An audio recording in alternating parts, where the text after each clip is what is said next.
Hay lugares, ¿verdad?, en los que una figura histórica llega a definir la identidad de todo un pueblo. Pues bien, hoy vamos a ver cómo esa devoción, que pasa de padres a hijos, puede acabar transformándose, pasando de ser un simple recuerdo de la infancia a ser el mapa de una nueva y fascinante aventura.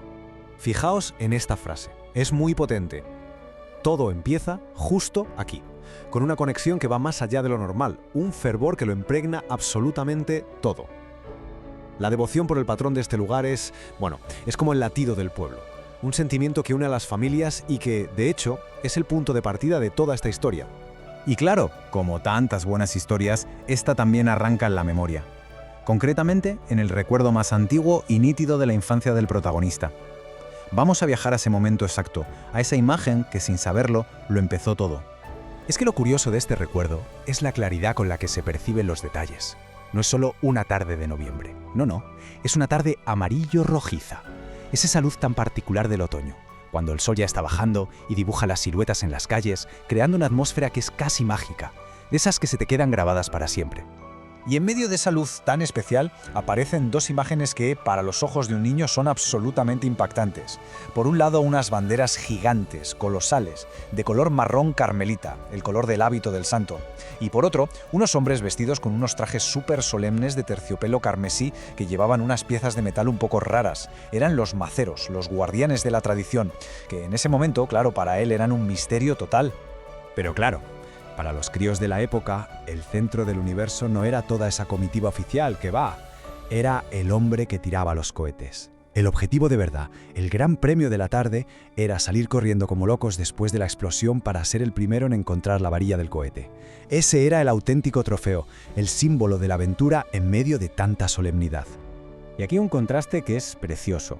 Por un lado está la seguridad, de la mano de su madre, ¿no? Esa mano que no se suelta, que es como un ancla en medio de toda la gente. Y por otro, el asombro, cuando empieza a anochecer y la procesión se convierte en una fila de lucecitas, de velas de cera que van iluminando la oscuridad. Es esa mezcla de sentirse protegido y a la vez maravillado, algo muy típico de los recuerdos de la infancia.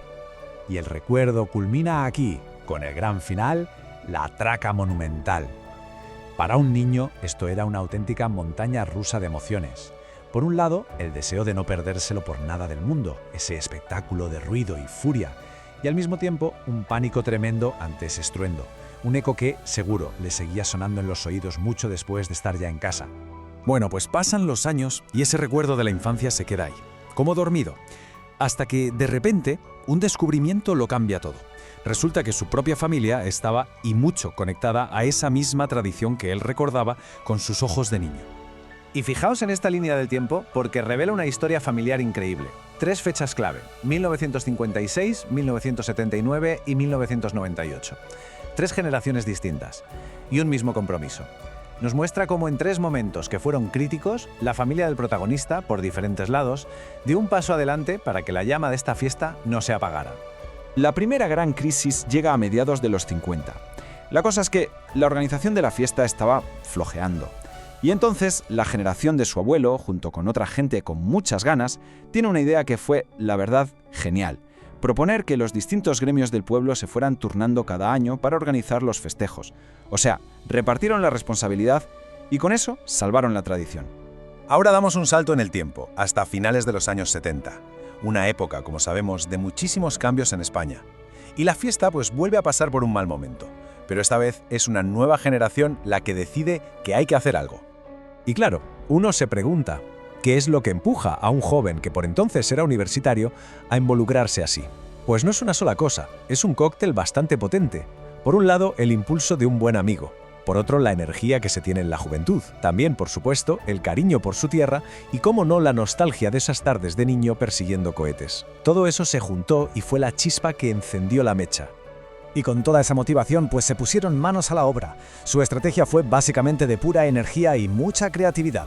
¿Qué hicieron? Pues se recorrieron el pueblo de puerta en puerta para conseguir socios. ¡Imagínate! Luego buscaron las direcciones de la gente que se había ido a vivir fuera para escribirles y pedir donativos. Y sobre todo aplicaron ese lema de la imaginación al poder para sacar adelante la fiesta después de varios años parada. Pero la historia familiar no termina ahí, ni mucho menos. Casi acabando el siglo, el círculo se cierra de una forma muy especial. Llegamos a 1998. Es el turno de la tercera generación, y en este caso es su madre la que asume un papel de liderazgo, y se encarga de organizar toda la festividad de ese año. Con esto, el legado familiar se consolida ya de una manera muy personal, muy directa. Pero lo más importante es el efecto que todo esto tuvo en ella.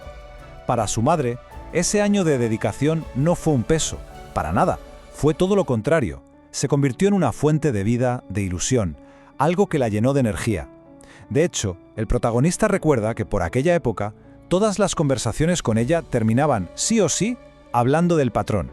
Así que, resumiendo, tenemos la memoria de la infancia, la tradición de un pueblo y el legado de una familia. 3 hilos que se van tejiendo a lo largo del tiempo. Pero, ¿qué pasa cuando todo eso, en lugar de ser solo algo que se recuerda, se convierte en el punto de partida para algo completamente nuevo? Esa es la pregunta clave.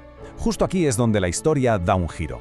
El pasado deja de ser algo que simplemente se mira con nostalgia y se convierte en otra cosa, en una guía, en un mapa para empezar un nuevo camino. Y de toda esa historia nace este proyecto. La idea es, ni más ni menos, que trazar, describir y recorrer a pie los caminos que este fraile andariego hizo por la provincia. Es una forma de transformar esa devoción, ese legado familiar, en una aventura real, en una exploración de verdad. Hombre, fácil no es, desde luego. Por lo visto, se trata de un personaje histórico que no paraba quieto. Pero este reto tiene algo muy especial. Une perfectamente esa conexión tan personal y familiar con el santo con una de las grandes pasiones del protagonista, que es caminar, explorar, echarse al monte. Y con esto cerramos este recorrido. La verdad es que la historia nos deja con una reflexión final bastante potente. Todos tenemos nuestros propios recuerdos, nuestras historias familiares, esos legados que nos han hecho ser quienes somos. La pregunta que queda en el aire es: ¿cómo podemos usar ese mapa que es nuestro pasado?